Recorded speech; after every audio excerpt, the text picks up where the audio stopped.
You're listening to Shoe In, covering the ins and outs of all things footwear, from sneakers to heels, loafers to slippers, and every type of shoe in between. Brought to you by the FDRA, the Footwear Industries Association focused on retail, trade, politics, and fashion, helping create and enhance conversations on all things footwear. And now your footwear insiders, Matt Priest and Andy Polk. Hey folks, welcome back. Like all of us, we are probably working from our homes. I'm actually in my basement. Typically we joke about being at Matt's mom's basement, but it's actually my basement. Matt's in his basement. I think Jasmine's in her basement somewhere. So it's, the continuing disruption it keeps happening. We keep finding unique ways to connect. And one of those unique ways to help keep people connected and keep the information flow going is Shoe and Show, the Footwear Industries podcast. And we are talking to leaders across the industry and now across the globe about the impact the virus is having on business and on our workers. And so, Matt, who do we have on the podcast today to chat a bit? Yeah, thanks for that, Andy. And one of the things that we love doing is bringing back return guests, because a lot of times people, once they come on, refuse to come back on. And so our next guest has actually been on before. It's been 3 years, but Cleto Sagripanti, who is my friend from Italy, was on. At that point, he was the president of MECOM. He's also been the president of the Italian Shoe Association. He's been the president of the European Footwear Industry Association, and now serves as senior advisor for MC Management and Consultants. Cleto, thank you for coming on Shoe and Show from Italy. How are you doing, my friend? Hi, Matt. Thank you for the invitation. It's a pleasure for me to talk about the situation in Italy that now I think is linked with the situation in the United States. Thank you for the invitation. Yeah. So Cleto, it's March 23rd here as we tape this. Can you describe what's happening in Italy as it relates to production of footwear and retail? Those are the two areas we want to cover with you. So I've heard that factories have been closed down, but I would welcome your insights as to what's currently happening in Italy as you sit there today. The situation is very bad, but this is not news because the media inform all the world about the situation in Italy, in Europe, also in the United States. From last Saturday, from 2 days ago, everything practically is closed in Italy, retail and the production. Only the important national service are still opening in the retail, also in the production, but 80% of the factories are closed, and we think that the situation will continue at least until the middle of April, if we are lucky. But we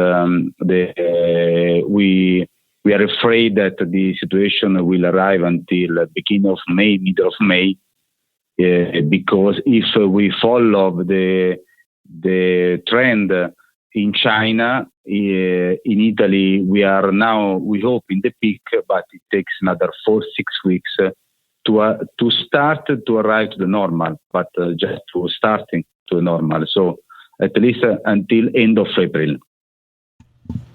Got it. End of April, maybe May. Those are optimistic forecasts, I think, for all of us, particularly as the virus rages here in the U.S.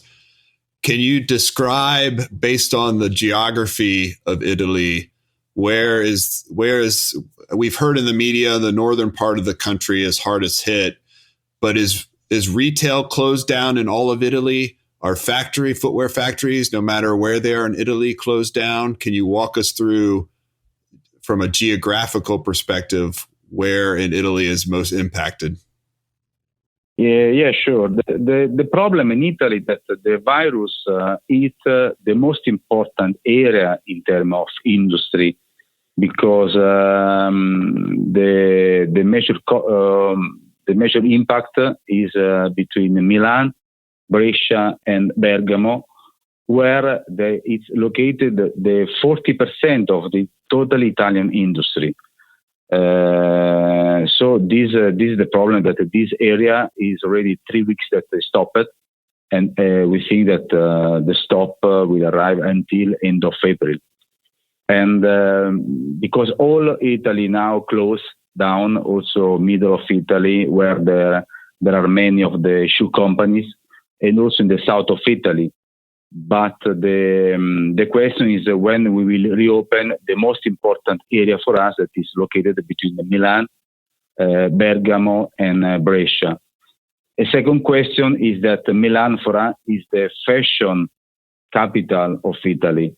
In June, we should have Salone del Mobile in Milan. We should have the Fashion Week, Men Fashion Week. We will have Pitt in Florence. And we are afraid that we will postpone or maybe we will cancel this important exhibition for our industry. A third aspect where we are worried is that Italian industry is strong for two important reasons. Because we export, but also because we transform raw materials. And in both sides, we have a problem because we are not receiving raw materials from Far East, from Africa in the last 2 weeks. So the industry, also when they will restart, they will have problem that we will not have raw materials to transform. For example, in the shoe business, maybe we will not have leather, components or accessory. And then the problem is that the 80% of our industry export. United States is one of our main markets. Secondly is Europe. Two important areas where it's very difficult to understand when the retail commerce, the offline commerce come back to the normal. The only positive aspect that the one sector then is growing in Italy now, and in the forecast will grow also for the future, is the online commerce that in Italy until now was very slow. In this area, also has a consultant company. We are beside the company to train people in the digital marketing because in Italy we have to grow a lot in this aspect. That's good to know because a lot of our companies are trying to move to e-commerce as well, and we know that the costs to fulfill are higher than they are to ship from factory and from a wholesale perspective. But let me ask you this: you've been president of the European Confederation of Footwear Associations as well. What's the broader outlook for Europe from where you sit? If you look at Spain and Portugal, other production areas of the country, and then for retail for Europe, how are you forecasting out the rest of Europe? In this moment, in Spain, there is a dramatic situation as in Italy. The problem that Spain arrived not prepared to this crisis, and the sanitary organization actually is not like in Italy. So Spain, the situation is very dramatic. Maybe it's better in Portugal, where is located an important production of shoes in Europe. Portugal, in this moment, is a little bit is beside the problem of the virus. So I think Portugal maybe it will be one of the country will go out better of this situation. France is like in Italy, and maybe they are only in the beginning moment. So I think that in general, the most important shoe country like Italy, French, Spain, UK, Germany are in the same problem. Maybe Portugal will be better if the situation will remain like this, how is in this week.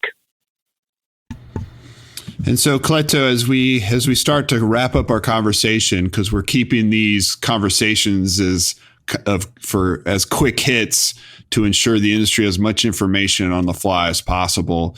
You are someone who always has a smile on your face. You always are optimistic. You are always very thoughtful. And so I don't want to leave everyone on this podcast with lack of hope.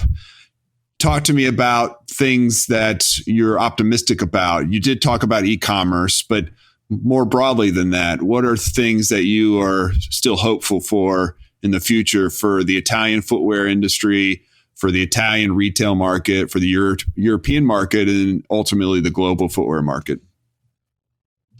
But it's not easy to find a positive aspect in this situation, mainly because I respect the people that died, because until now in Italy died 6,000 persons. So my respect is to them, to this family. But as in all crises, there are opportunities.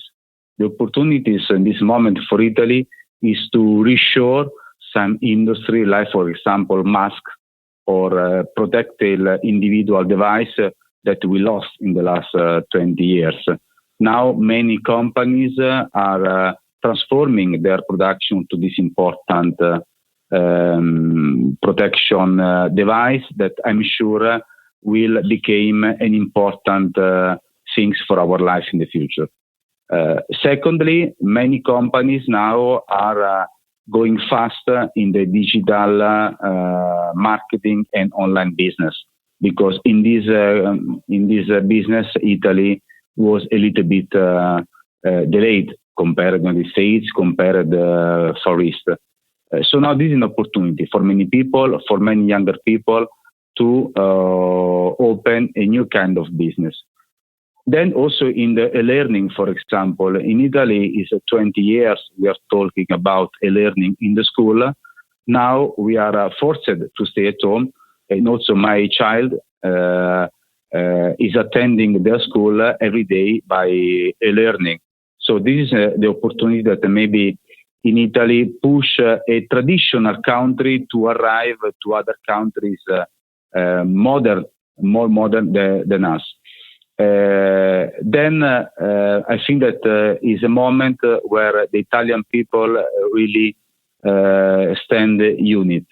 Is compared the situation maybe in the States you have on 2001 with 9/11.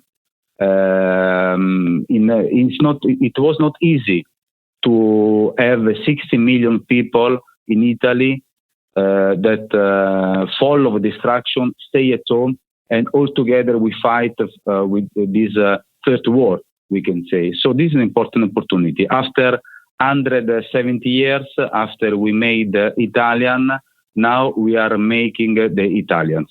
And this is a positive news.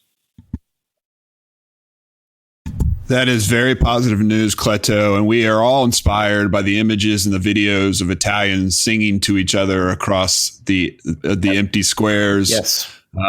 It's just an amazing sight to see. What's an email? What's a website that we can, as we close out, what's a website that people can contact you on if they want further insights as to what's happening in the Italian market?